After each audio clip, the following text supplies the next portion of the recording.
Oh, hello again, welcome back. As you probably guessed, I am back out on the Blackwater. I'm going to be doing some more chub fishing and trying a few swims. It's a nice day today, a little bit of sun, nice bit of overcast, cloud cover. Great to hopefully trick a few wary Blackwater chub. Anyway, first swim I'm going to be trying today is a swim that I've quite a few of my chub out of. And it's a lovely swim. It's that swim where you will have seen on my last video where I lost that nice fish. And what I've done, I've just sprinkled in some maggots, and this time also a light amount of cloud bait. See if I can get them confident and a bit preoccupied, and see if I can catch a few from this spot.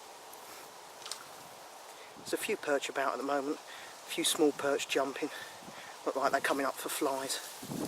Anyway, I'm going to get my gear ready and see if I can capture a few of these lovely chub.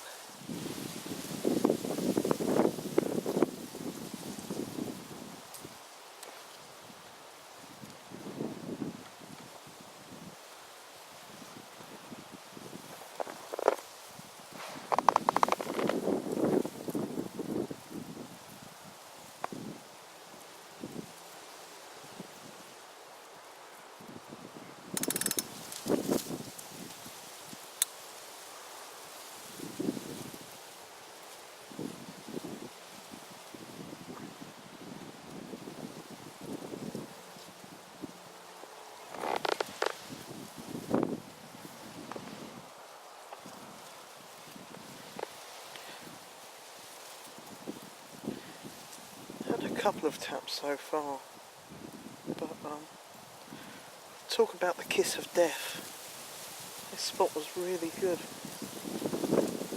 The last few times that I fished I had some nice chub from the spot, but amazing, I say. It's a good spot, and sod's law, it's not feeding at all at the moment. I mean, as I say, I've had a couple of knocks, but that's about it. Didn't expect a few more bites by now than this. So.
As you probably saw, I was just playing a nice fish there, which I did think was a nice chub, but it was this little chap that took the bait, and a pike just took him as well.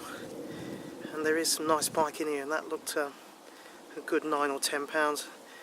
And sadly, he's really made a mess of this little chap. Look at that, really chewed him up. I'm going to slip him in the net and see if he'll be alright, but wow.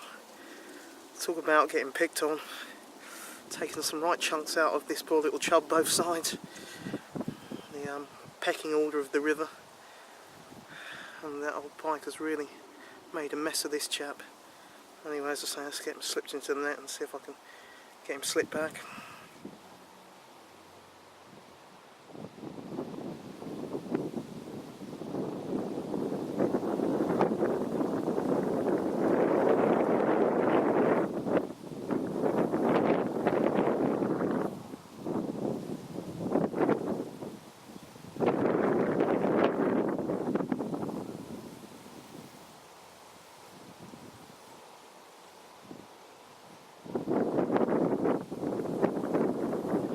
This spot's been fairly quiet as well.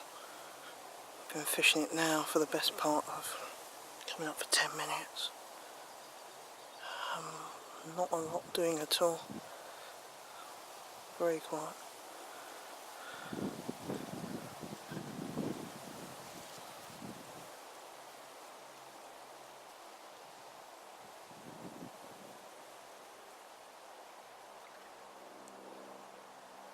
Quite a nice little spot, this one. There's trees on the opposite bank, just to the right here.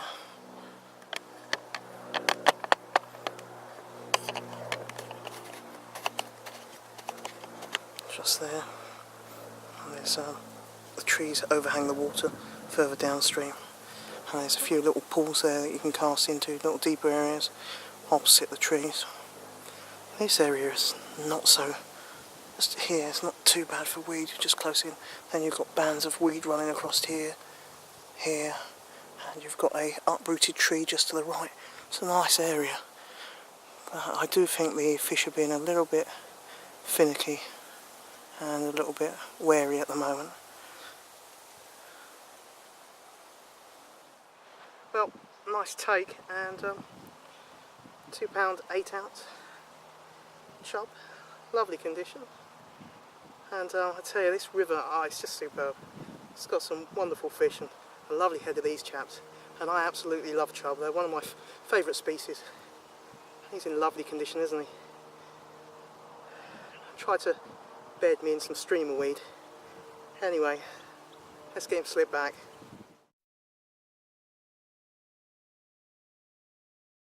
And the wind's blowing across the water quite hard. I don't think that's been helping, but just had this nice chap.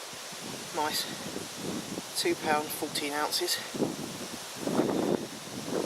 Lovely condition again.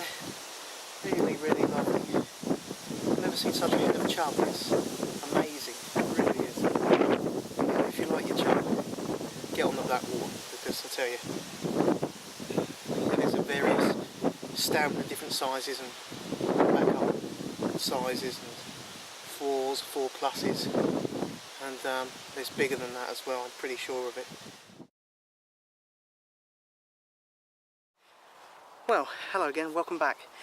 This is part 2 of the video. The last part of the video you would have seen I was out for that late afternoon session. Picked up a couple of chub, but the pike, oh my, they were really active. The last chub that I caught, the slightly bigger one, after I had that fish, I had an absolutely powerful lunge intake coming up from underneath the weed bed, around about 5 to 10 metres upstream of me. And I actually saw a moorhen lift off the weed bed. Pike's obviously gone for the moorhen. In one move it lifted off the weed bed, landed in the bush which was adjacent to the weed bed. It sounded a really nice fish. Now that got me thinking. I did think at the time, when I packed up, shall I come back down, do some piking, get the dead baits out, see if I can pick up a few pike. Because that particular fish that come up for the moorhen sounded a nice fish. It did sound really chunky, a good low double in my opinion. But you know, I thought to myself, I'll leave the pike into a bit later on in the year when the more colder weather arrives, and I'll get back out again and do some more roving about and see if I can pick up some more chub and perch on this lovely stretch of river.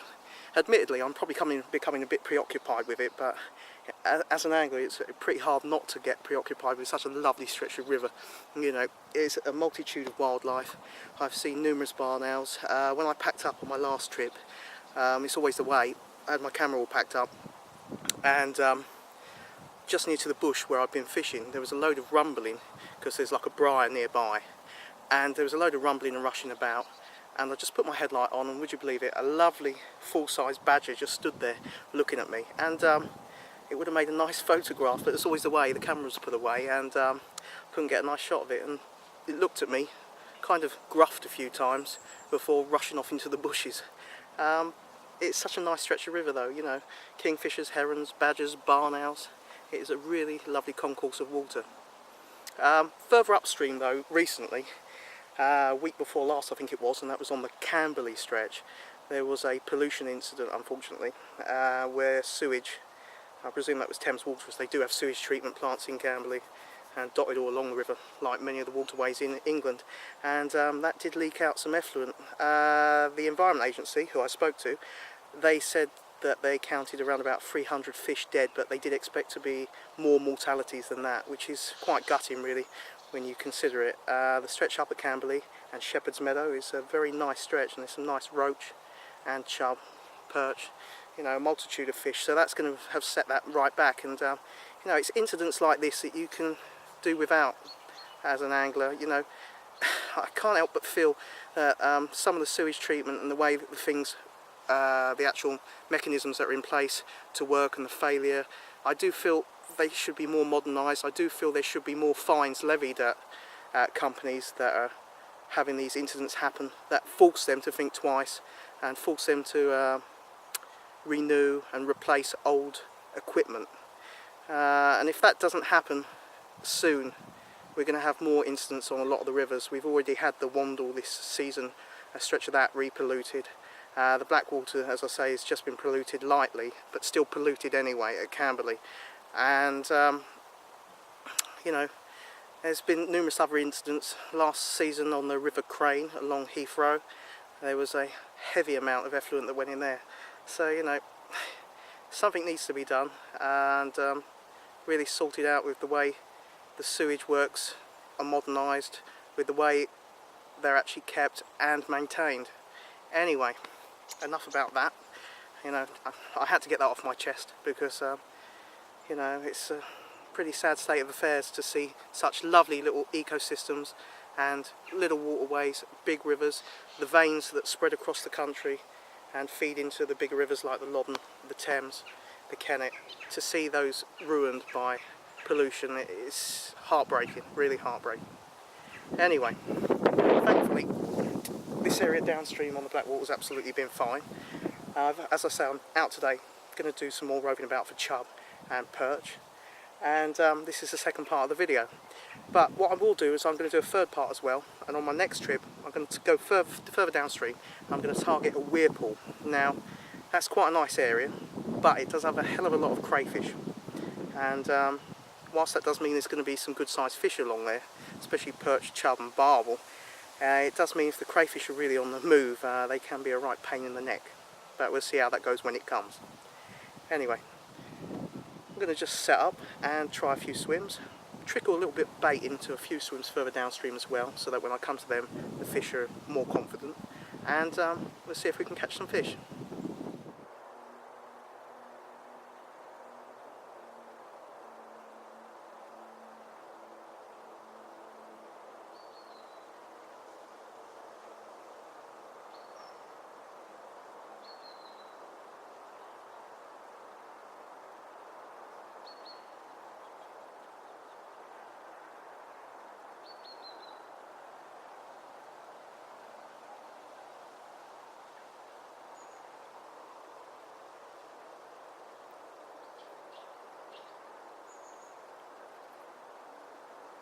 You can probably see what I'm saying, it is really shallow.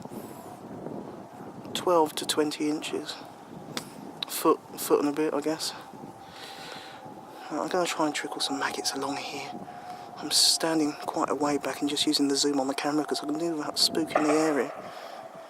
This is a nice area for chub. I'm going to put some maggots along here, just see if we can draw them out. There's a few other clearer areas, and once again there's another clear area over there. And you can see the bottom as well there. You see what I'm saying about the crayfish in this river? There's quite a large head of crayfish, signal crayfish. There's one just there moving about. And although they are a nuisance, it does make for a good food source for fish. It helps the old chub and perch. barbel and numerous other fish pack on weight.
It's a nice area here to give a go. It's got a light amount of weed, it's a little bit deeper. And then the river goes shallower but widens out just down here. And I'm going to give that a go as well. It's a nice gravel run there. And whilst it's not that deep, I have seen chub cruising up and down along there in the past. So I'm going to give that a go. Well, this is the area I was talking about.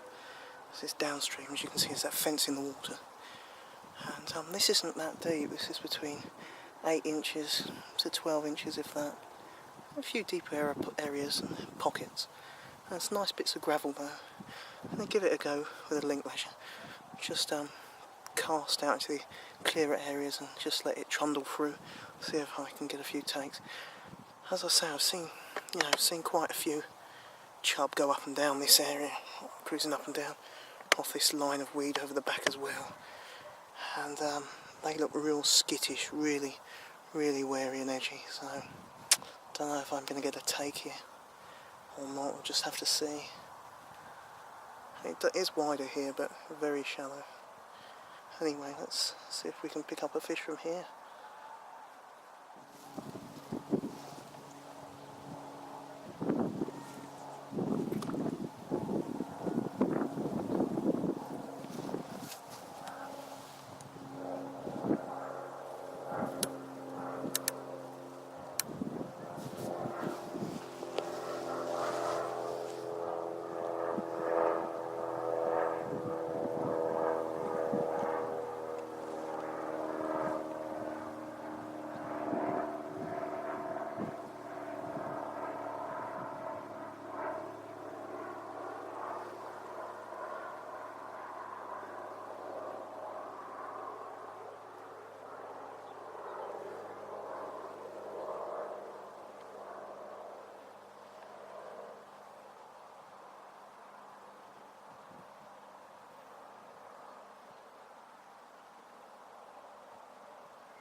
Can't actually see it because of the way I got the camera positioned, but there was a couple of chub just past that gravel area.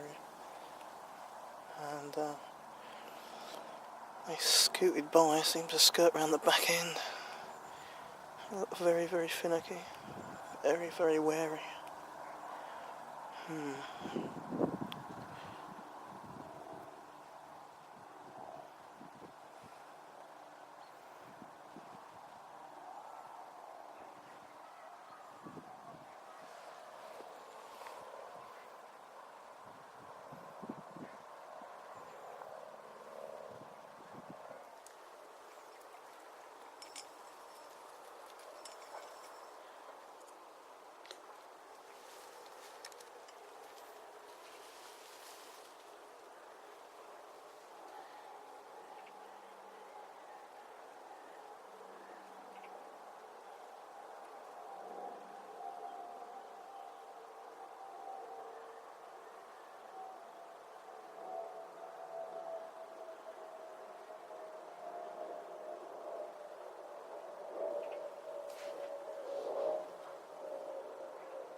few of these small chubbing at the moment, but the bigger chaps, the mums and dads, are not playing ball.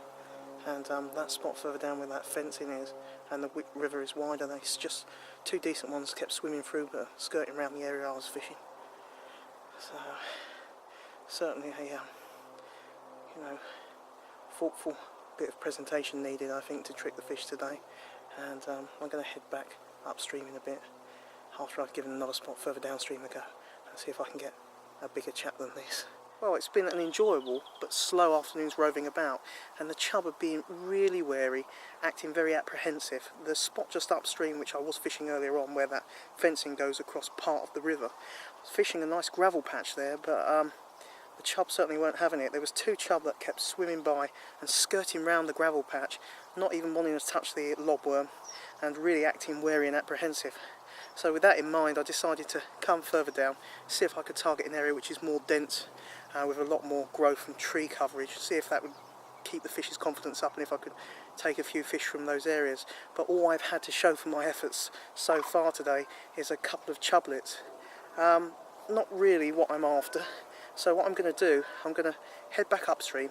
There's a spot that's quite weedy, big tree cover in the area, and there's a couple of little holes and areas you can get into. And I'm going to give that a go, and I am kind of hoping that it buys me a bite at the last chance saloon from a decent chub, but we shall see. Anyway, come with me and let's see if we can pick one up there.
Well, this is the spot I was talking about, and I really am hoping that this does produce a nice chub.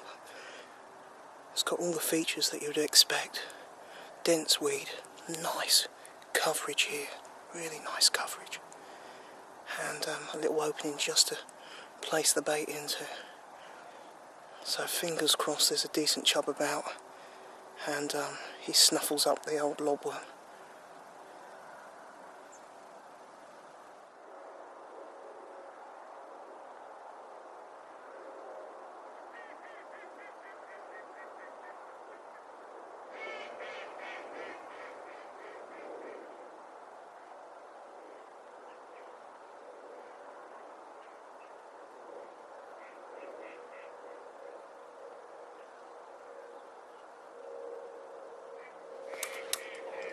Yes!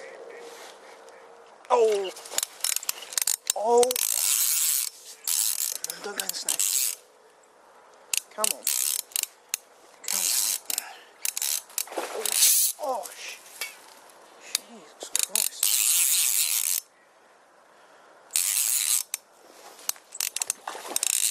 Oh, that's a nice fish.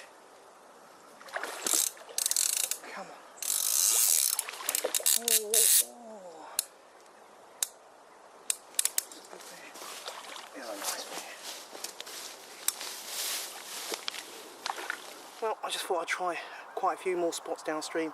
No luck there, but on the way back I decided to fish a very tight small pool with lots of weed and an overhanging tree. And this chap slammed the lobworm. Largest Blackwater chub I've had, 4 pound, 12 ounces. That's lovely. It's in cracking condition. Didn't think I'd land him. because he did go for the tree roots. I could feel the line grating on the tree, and managed to just keep a tight line and bully him out. And well, there he is. I can't get enough of this. There's some lovely fish in here. You've really got to target certain little holes and areas where there's a bit of variation in depth, but it's certainly worth it with fish like this. It's in cracking condition. Brilliant fight. Anyway, let's get slip back, shall we? Just there. It's not very probably that visible on this lens, but there's a little bathroom or toy rubber duck sat right there in the bits of weed. And who knows, maybe the rubber duck swim brought me a bit of rubber dub luck. But yeah, it's certainly nice to catch him from this spot. But as you can see up here, it is hellishly matted with weed. So I couldn't afford to let him run too much. I just had to really bully him back out. It is fairly weedy though, as you can see. Anyway, I'm going to try and see if I can pick up another fish from this swim, but I doubt it. He certainly made a mess of it when I was playing him. Anyway, I'll catch you in a bit and see if I can snag another one. Well, it's just gone 9 o'clock. I decided to try that swim again after having that fish, but as expected, it was a foregone conclusion. The actual disruption of where I had that fish had ruined that swim. So I decided to actually move down, fish about 4 or 5 metres downstream and just fish adjacent to it. I've been getting a few bites, but unfortunately it does seem to be like there's a lot of crayfish about, and I have just brought one of those in about 10 minutes ago. Anyway, as you can probably see, it's considering it's late September, it's quite a chilly evening, and I wouldn't be surprised if there's a frost tonight, which is a bit unusual given it is only September time, but there you go. Anyway, as I say, it was quite a tough afternoon and evenings roving about, but you know, it was well rewarded with that lovely looking chub, and the largest that I've had out of the Blackwater. Anyway, I'm going to pack the rest of my gear up, pack my seat up and head off home. Tight lines, and see you soon.